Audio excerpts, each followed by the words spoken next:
2 diz: que regra deu Deus para nos dirigir na maneira de glorificar e gozar? Então, a resposta, a palavra de Deus que se acha nas Escrituras do Velho e do Novo Testamento, é a única regra para nos dirigir na maneira de glorificar e gozar.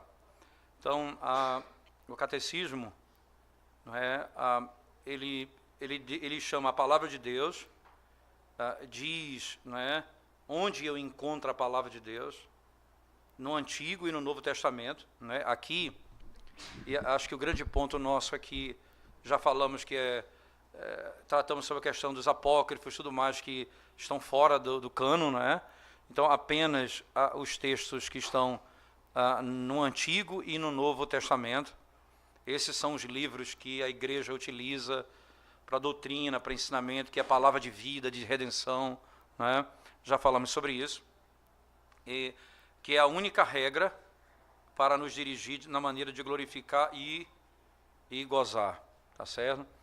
Então nós já trabalhamos alguns conceitos básicos, né? E hoje, né, hoje nós vamos entrar, realmente nós retomamos aqui.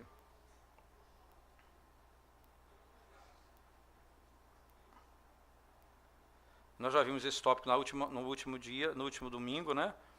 E hoje nós vamos entrar no capítulo... Lembrando que a nossa intenção, naquela pergunta do breve catecismo, não é apenas focar nela, mas na abrangência, tanto no catecismo maior como na comissão de fé, para a gente tentar abraçar toda a doutrina envolvendo as escrituras sagradas. Ainda nós vamos falar sobre o escopo dela, que é a pergunta 3, né? Do breve catecismo. Isso é um tópico lá na frente, mas sobre a estrutura, o conceito, aonde se encontra a palavra, tudo isso a gente já tem falado até aqui. Agora, a gente vai lidar com esse ponto aqui específico, tá certo? Que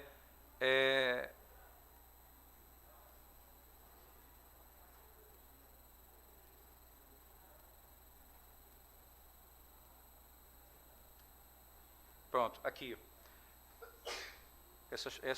Esse ponto aqui. Veja, todo o conselho de Deus concernente a todas as coisas necessárias para a glória dele e para a salvação, fé e vida do homem. E aqui, só para você entender, irmãos, porque normalmente a gente se esquece essa última parte. Então, todas as coisas concernentes, não é? Todas as coisas necessárias para a glória de Deus e para a salvação. Muitas vezes a gente para aqui, então... A Bíblia só fala de questão de salvação.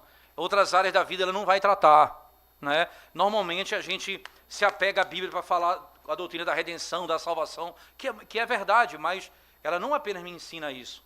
Ela me ensina também sobre fé e vida do homem. Certo? Fé e vida do homem.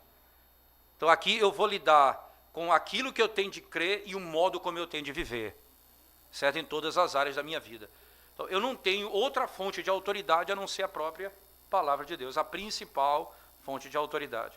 Consequentemente, né, o que é que eu encontro nela e como eu encontro nela essas verdades? Aí ele diz: todo o conselho de Deus concernente a todas as coisas necessárias para a glória dele e para a salvação, fé e vida do homem, ou é expressamente declarado na Escritura, ou pode ser lógica e claramente deduzido dela. Né? Pode ser lógica e claramente deduzido dela. Essa expressão, e onde eu vou me deter nisso, tentar trabalhar um pouco com vocês hoje, é o que é logicamente, o que pode ser lógica e claramente deduzido dela.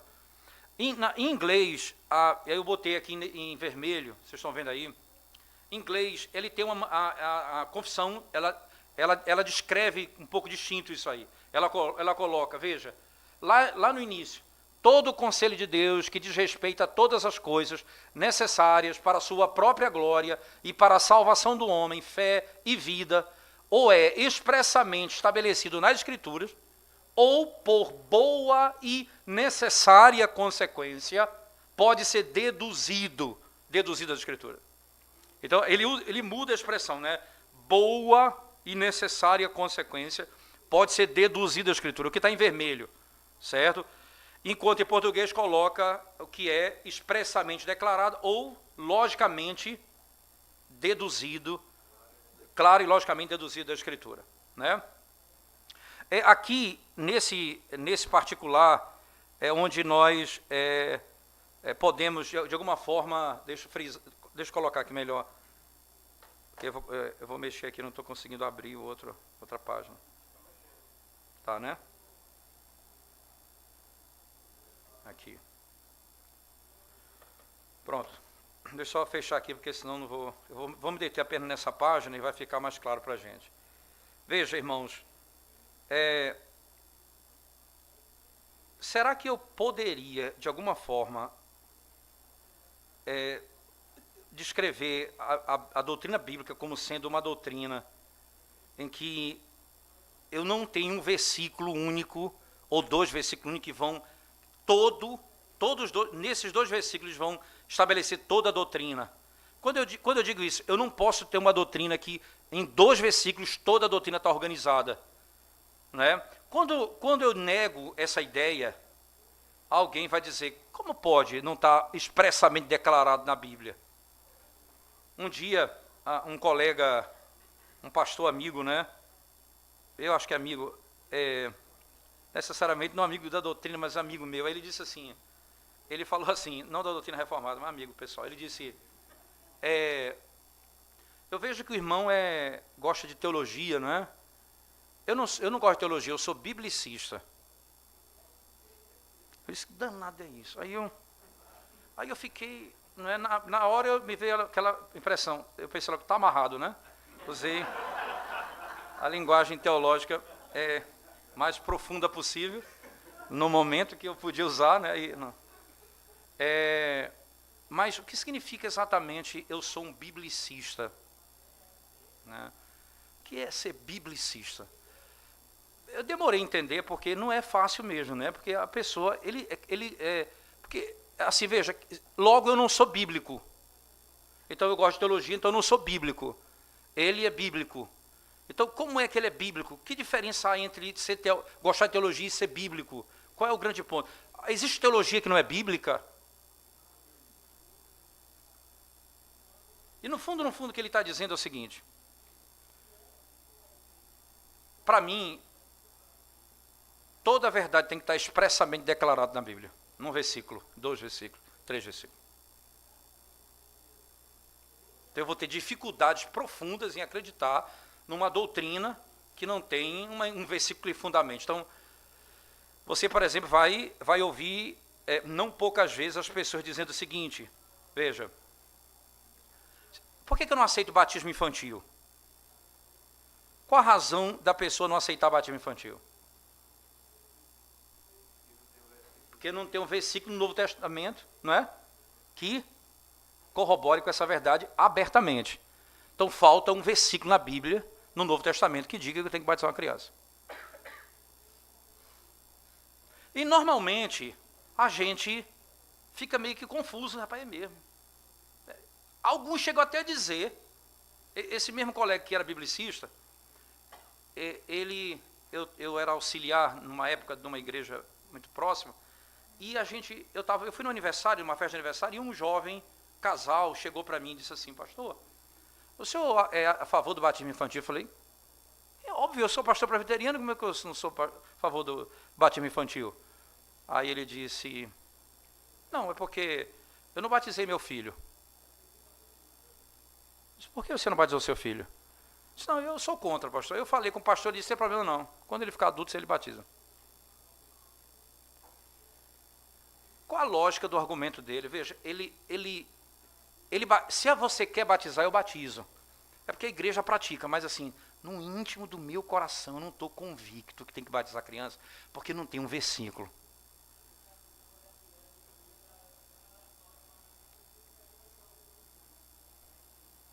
Mas deixa eu continuar falando disso, dizendo o seguinte. Como é que você crê na doutrina da Trindade?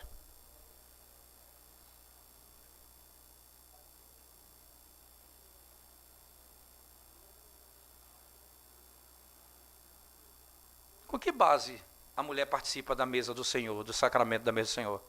Quem deu ordem? Qual o versículo que tem que diz isso?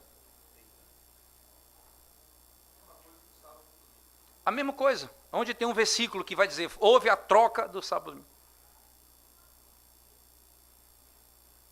Você percebe que a gente cai numa armadilha, não é? E quando você não entende esse princípio, você facilmente vai abandonando verdades que são profundas e fundamentais para a vida da igreja. Porque você acredita que só uma forma da doutrina ser estabelecida se for por meio de um versículo completamente ordenado na Escritura. Deixa eu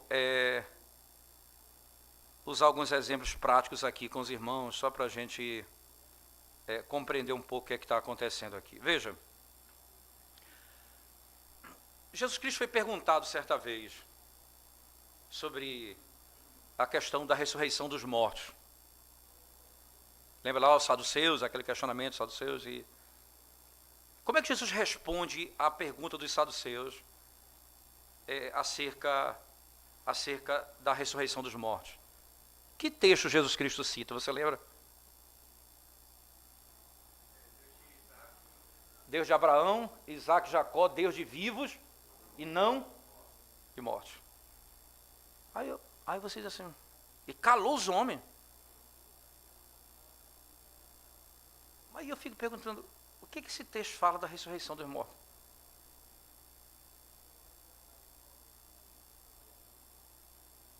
Eles estão mortos ainda, eles estão no céu, mas não ressuscitaram, não.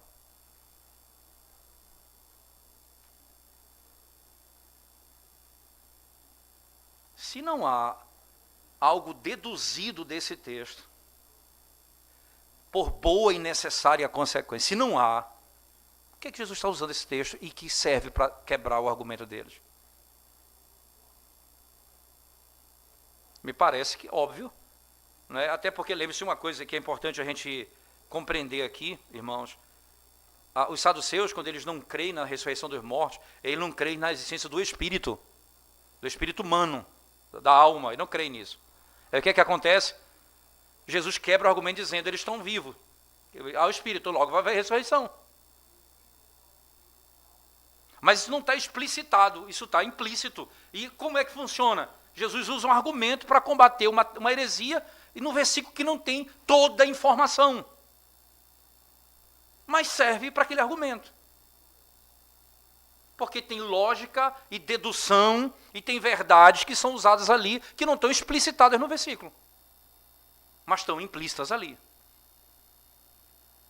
Então, esse é um aspecto que, né, a gente vai perceber que a Escritura, ela trabalha com a doutrina dessa forma, né? Deixa eu só mostrar para vocês alguns pontos aqui, e eu quero caminhar um pouco melhor ainda nesse sentido com vocês. Vamos lá. Primeira coisa que eu queria citar aqui para vocês, essa expressão boa e necessária consequência, né? Por que essa linguagem em inglês, boa e necessária consequência, ou logicamente, claramente deduzido dela? Preste atenção, o que é deduzido das Escrituras, irmãos, é certamente o sentido e o significado das palavras. Preste atenção nisso. Se você tem palavras sem significado, ou sem o pleno significado delas, então nunca a intenção da palavra vai ser estabelecida. A própria palavra, o termo, a expressão, ela tem um pleno significado. Então, o princípio, a gente parte do princípio, a Escritura tem um significado. Sem esse conceito, eu nunca poderei entender o significado se eu partir do princípio de que o texto não tem sentido maior, ou mais pleno, ou mais profundo dentro da revelação bíblica. Deixa eu dar um exemplo para você, bem próximo disso. Imagina o seguinte, eu estou aqui imagina aqui em Teresina, vamos aproveitar aqui o Maurício com a gente, caiu um frio lá, Maurício, terrível, né? Imagina, essa cena assim, meio-dia, tal, aquela geleira, para lá em Teresina. Aí, um calor terrível lá, alguém está passando mal na rua. Você imagina, o cara está morrendo de calor, não é? Aí você pega o indivíduo e ele, sem falar nada, você pega ele e leva para um lugar com ar-condicionado. O que você está fazendo ali? Você não deu uma palavra, você não falou nada. Atuação implica em quê? Você não precisa dizer, vou pegar você agora, tirar você daqui, amarrar aqui, parar, levar você, e talvez você precisa beber água, você está com... O fato de você levá-lo para aquele lugar, significa que você tem uma intenção naquilo. E o significado daquilo, sem falar, está pleno. Está pleno. É assim que a Escritura funciona. Em outras palavras, as ações têm significado. Veja, primeira carta de Paulo aos Romanos, capítulo 15, verso 4. Um dos textos que eu mais gosto. Romanos 15, 4. Abra sua Bíblia, por favor.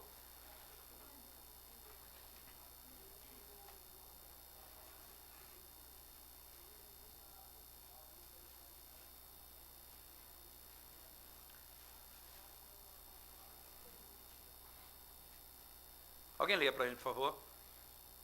Pois tudo quanto outrora foi escrito para o nosso ensino foi escrito, a fim de que, pela paciência e pela consolação das Escrituras, tenhamos esperança.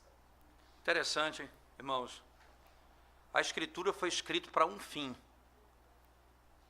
Para que tenhamos paciência e esperança. Através da paciência e o conforto dela, nós possamos ter esperança. O que foi escrito tem esse significado. O que foi escrito tem um sentido. Ainda, por favor, lá na segunda carta de Paulo a Timóteo, capítulo 3, verso 16, por favor. Então, lembre-se disso, ela é logicamente deduzida da Escritura por boa e necessária consequência. Então, é necessário que tenha, a palavra tem consequência, não é? Então, essa consequência é boa e necessária, tá bom? Então, veja, então, qual é a consequência do que foi escrito? Esperança. E agora veja, 2 Timóteo 3,16, leia para mim. Toda a Escritura é divinamente inspirada e proveitosa para ensinar, para redarguir, para corrigir, para instruir em justiça. Para quê? Na sequência? Para ensinar. O 17, prefeito. O 17, desculpa. Para que o homem de Deus Isso. seja perfeito e perfeitamente instruído para toda boa obra. Veja só, é interessante, né? A palavra de Deus é o quê? No verso 16, inspirada por Deus, útil para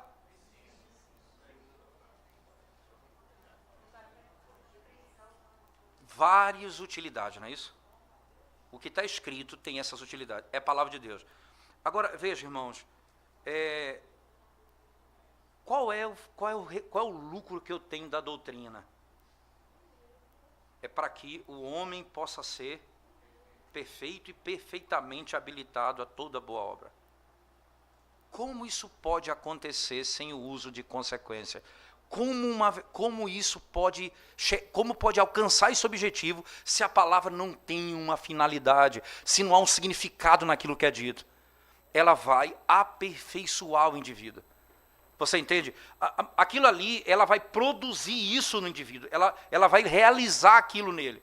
A palavra tem, na sua natureza, significado, ela tem consequência, não é? Ela produz resultado, esperança e aperfeiçoamento. Esse é o princípio mais lógico possível você imaginar. Veja, se ela não tivesse isso, ela estaria restrita e circunscrita ao objetivo momentâneo local. Ela tem um aspecto local, mas ela tem uma função. Veja, tudo que foi escrito foi para que você tenha esperança. Deixa eu caminhar um pouco ainda em cima disso, irmãos. O grande artigo fundamental da nossa fé, não é?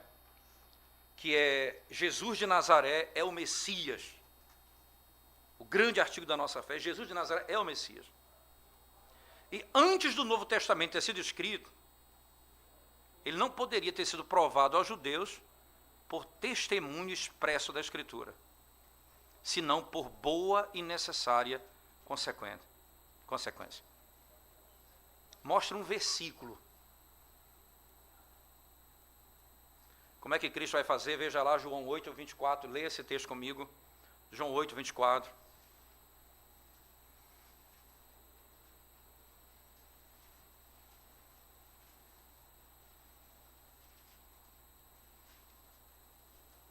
Por isso eu vos disse que morrerias nos vossos pecados, porque se não credes que eu sou, morrereis nos vossos pecados. Interessante, se você não crê que eu sou o Messias, né, ele diz, vocês vão morrer nos seus pecados. Como é que Jesus está falando isso aos judeus? Tá certo? E aí a declaração é, se não crerem em mim, que base e fundamento, que conhecimento da Escritura eles têm para que Cristo afirme isso a eles? Me parece óbvio, irmãos, então, né, que Cristo vai dizer que não há salvação para eles sem que eles creiam nessa verdade, pelo fato de que a história da narrativa e a narrativa de todo o Antigo Testamento prova essa verdade, fundamenta essa verdade, dá sentido a essa declaração de Cristo. Jesus vai dizer em outro momento, vocês erram, porque vocês não conhecem as Escrituras nem o poder de Deus.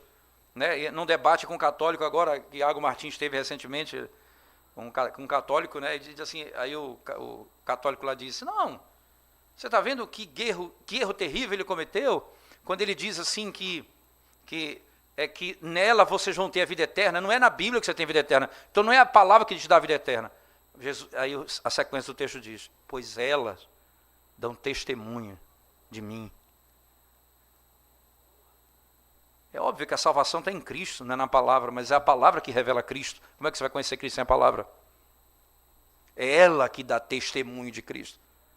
E tanto, isso é tão claro que Jesus disse, se vocês não creem em mim, vocês estão condenados. Com que base? Com que base no que está escrito? O nosso Senhor Jesus Cristo, com todas as letras, se utiliza desse conceito para poder ensinar verdades que são deduzidas da Escritura. Logicamente deduzidas da Escritura. Então nós não estamos aqui, e os nossos pais não estão inventando uma metodologia. Isso é uma metodologia extraída da própria palavra de Deus. O próprio Cristo utiliza essa estrutura de interpretação. Né? Ora, e aqui é um ponto importante, irmãos. Todos aqueles que rejeitam essas coisas, né? Todos aqueles que rejeitam essa coisa, eles rejeitam o quê? Se ele diz assim, não precisa ter um texto bíblico. Aí Thomas More diz assim, então vocês precisam de um texto bíblico que prove que não pode ser assim. Aí eles têm que se matar, né? Porque não tem saída. Então não é esse o argumento, então não precisa de um verso bíblico, Thomas More diz. Então vamos lá, me dê um versículo que condena o que eu estou dizendo. Nenhum. Pelo contrário, nós vamos dar exemplo em cima de exemplo, em cima de exemplo, que é assim que funciona a revelação bíblica. Uma doutrina que se fundamenta numa revelação progressiva e orgânica. Negar que a Escritura se dá por meio de dedução lógica da revelação, irmãos, vai destruir toda a religião verdadeira. Tanto a lei como o evangelho, como a fé e a prática. E a pergunta vem, como poderia ser provado que João e Tiago são obrigados a obedecer à lei? Como é que eu posso provar isso?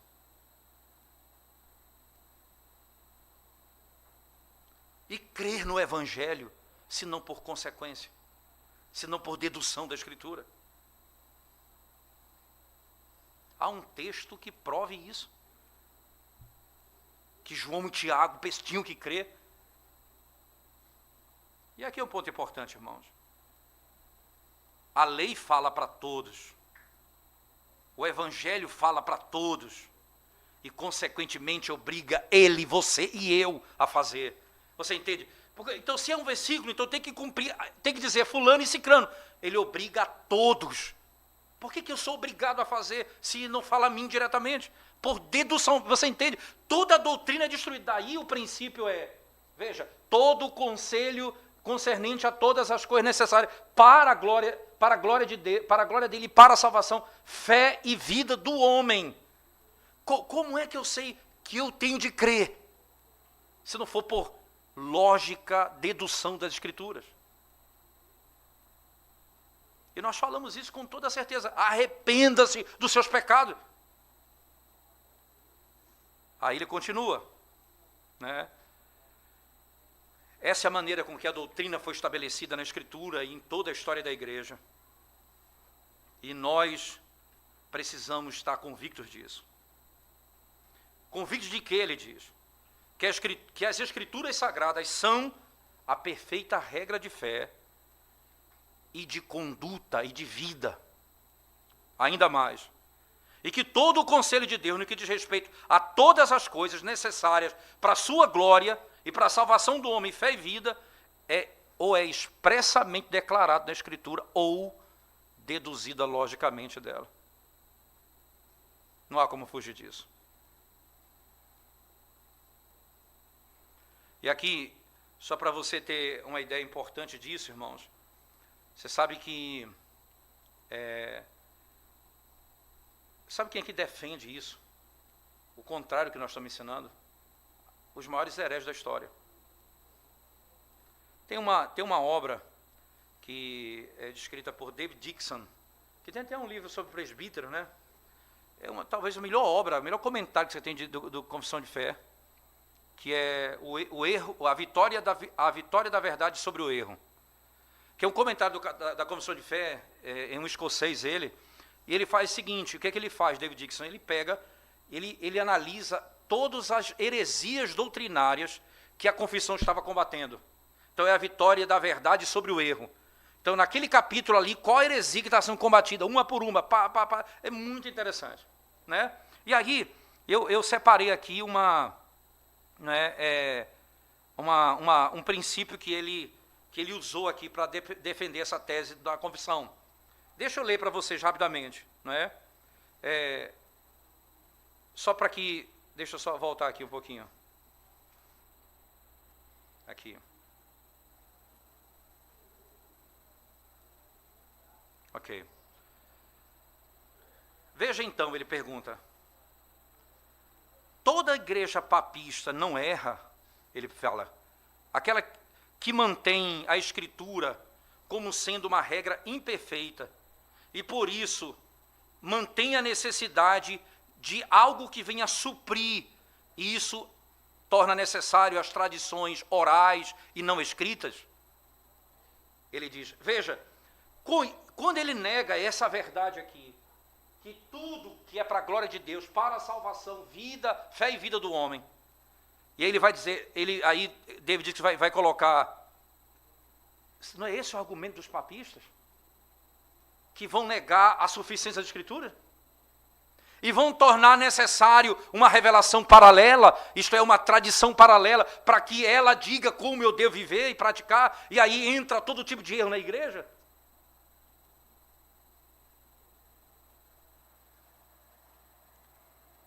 Não é esse o argumento diário? Não é esse o argumento das maiores heresias da história? Me mostra um versículo. Me mostra um versículo.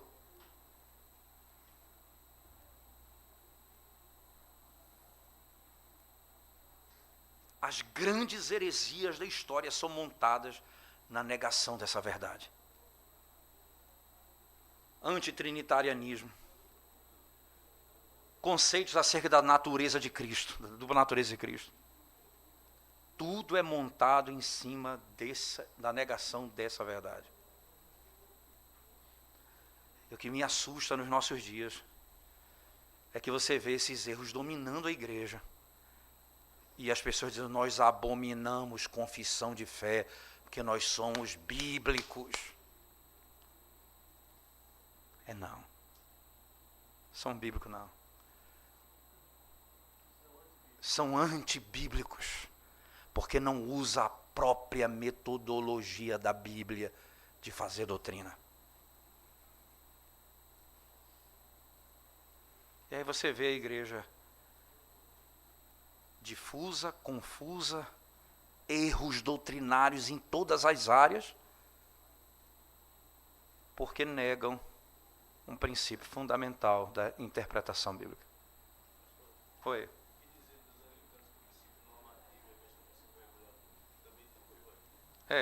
Não, são muitos erros, em todos os aspectos, né, em muitas áreas. Eu não vou entrar em um detalhe apenas, mas são muitos problemas. Mas eu queria pegar os grotescos. Os grotescos. Para você ver, quem defende, quem nega essa verdade são os arianos. São os papistas. É fundamental para o catolicismo romano, é fundamental que a Bíblia não seja suficiente. Se ela for suficiente, acabou para eles. Então, quando eu me deparo com meninos, né, jovens, a gente, na minha época de seminário, eu digo para você, eu escapei pela graça de Deus. Foi um milagre. Porque os nossos livros ali eram da Paulo, da Paulina, nosso livro de leitura. Na minha época não tinha essa enxurrada de texto reformado que tem hoje. Então, os meus comentários eram da de São Paulina. Um dia eu cheguei na sala e falei para o professor, eu estava lendo Gênesis e achei interessante, aquele ar de sábio, né? Eu achei interessante o fato de que uma serpente falou, isso parece a mitologia grega, ele falou, continue pensando, meu filho, continue pensando, isso é uma bênção. Que bênção? Que loucura é essa do meu pensamento? Eu tinha de ser repreendido por ele, eu tinha de ser exortado por ele. Porque aí você já começa a ser contaminado com aquilo. E eu lembro muito bem.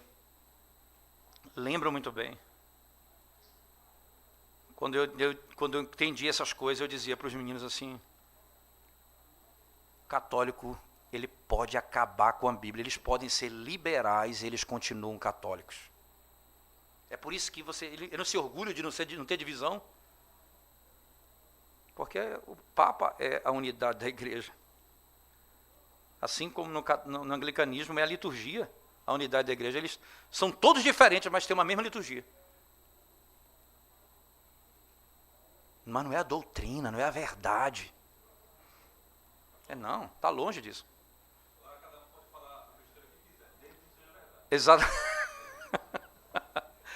Ok, o Enoque faltou, mas você veio, né? Mas é isso mesmo.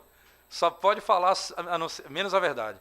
Uma coisa que é interessante, Gustavo, irmão, né? Uma coisa que é interessante aqui é quando você se depara com crentes que usam o argumento católico romano do liberalismo, da destruição da verdade, da autoridade da Escritura. Quando eles fazem isso, irmãos, a igreja ela perde o fundamento dela.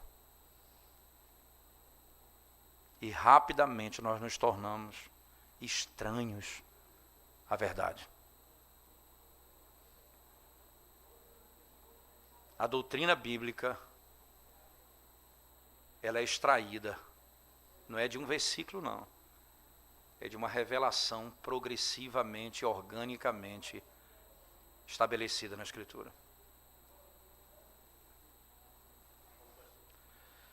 O salmista diz, a lei do Senhor é perfeita e restaura a alma. Nada pode ser adicionado à palavra de Deus, a palavra vai dizer. Se nada pode ser adicionado a ela, ela é perfeita. Regra de fé e prática. E é nela que a igreja vai ser guiada, é por ela. Ela é lâmpada para os nossos pés. Há um aspecto, né, que eu gosto, na obra de William, que na realidade é o último nome dele é Fesco, que é um professor do seminário da Westminster, da Califórnia, né? Ele tem um comentário que eu gosto muito também, que é sobre a confissão de fé, a parte histórica, a análise que ele faz de tudo isso, né?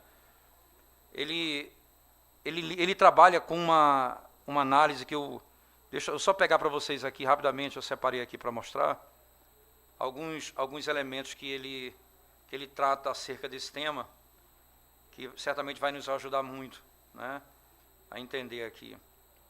Ele cita talvez o maior nome nessa área, não é, que é um escocês também. Deixa eu só pegar aqui as palavras dele, eu vou repetir aqui as palavras dele, né? Os divines, aqui no caso, os teólogos, né, de Westminster, preste atenção nas palavras dele. Os teólogos de Westminster não eram biblicistas. Rapaz, quando eu li isso aqui, eu entendi meu colega.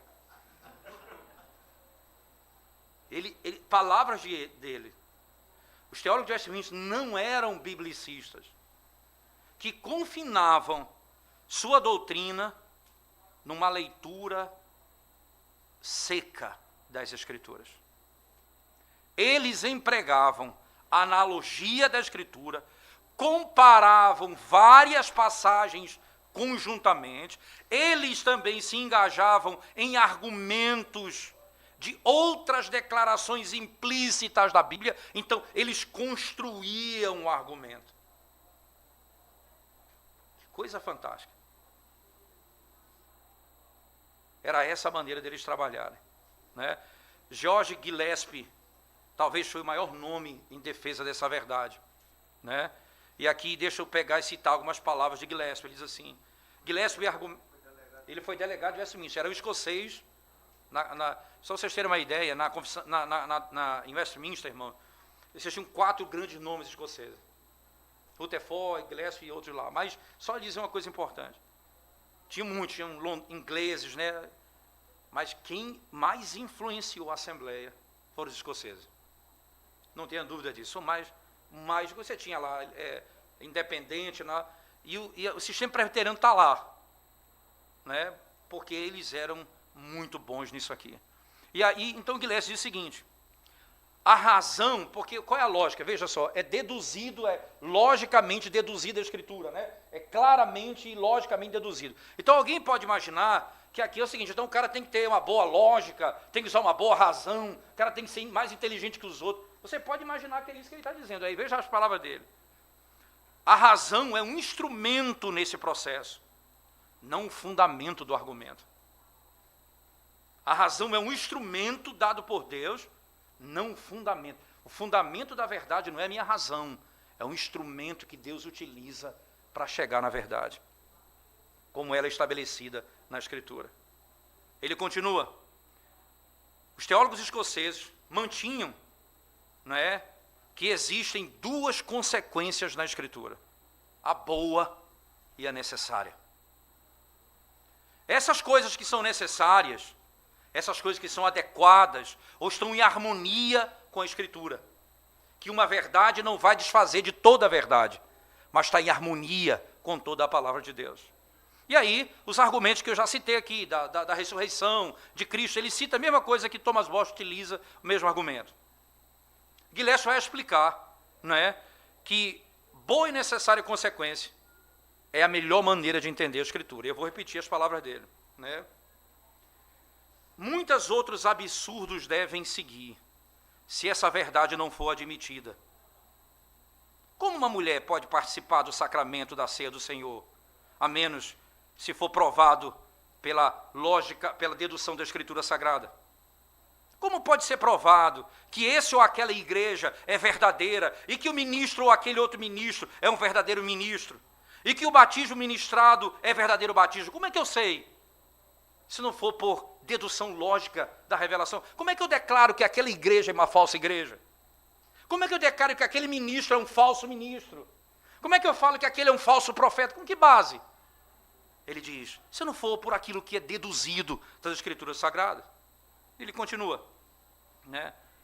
E aqui veja, irmãos, Daí você vai entender por que a gente tem dificuldade de dizer, fulano está errado, aquilo é falso, aquilo é... Porque a gente não tem um versículo, a gente acha que não tem uma... Você entende onde a complexidade chega? Porque a nossa doutrina vai se tornando cada vez mais complexa, porque nós não utilizamos os meios que a própria Escritura determinou para se praticar. Para se praticar. Como é que eu posso declarar que fulano ou cicrano estão prontos para serem recebidos como membro de uma igreja local? Que versículo único que eu vou usar para isso? Não é por meio de um composto de revelação, da revelação bíblica, que eu chego àquela conclusão? E aí você vai entender, não é apenas concluindo, a linguagem que ele utiliza aqui é clara. Somente os grandes hereges da história constroem seus argumentos na negação de que das Escrituras você extrai toda a verdade de Deus para a igreja. O que é que as pessoas dizem no meio evangélico? A salvação está na Bíblia. O modo como eu devo viver, não. Porque não há um versículo que diz isso. Não funciona e não é esse o caminho que a igreja segue. Certo? Então, nesse aspecto nós podemos caminhar um pouco adiante, porque agora, no próximo domingo, se Deus permitir, eu vou entrar no escopo do que a Bíblia ensina. Então a gente já viu um pouco da hermenêutica, vimos um pouco do modelo, como ela se revela, e vimos também quais são os livros que devem ser ditos como palavra de Deus. Não outro livro a não ser o Antigo e o Novo Testamento, 66 livros, Antigo e Novo Testamento. Ok? Alguma pergunta, alguma dúvida, irmãos? Se você tiver, fale agora ou cale-se para sempre.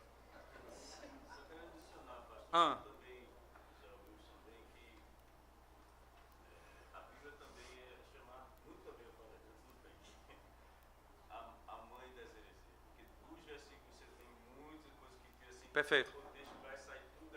Perfeito. Perfeito. Perfeito. Muito bom. Deus nos ajude, não é? E nós possamos aprender a amar a palavra de Deus e amar os nossos símbolos de fé que interpretam tão fielmente a nossa doutrina, não é? Sem dúvida alguma, essa é o grande ponto. Vamos orar e nós vamos ser despedidos então. Senhor, obrigado por essa manhã tão gloriosa, pela bênção de cultuarmos o Teu nome, ouvirmos a Tua palavra, cantarmos ao Senhor louvores que só o Senhor é digno de recebê-lo. Pelo estudo da Tua palavra, a doutrina que temos buscado conhecer, não apenas para conhecer somente, mas para viver e amar a Tua palavra e ter prazer nela. Pedimos que o Senhor nos ajude nas nossas fraquezas. Em nome de Jesus. Amém.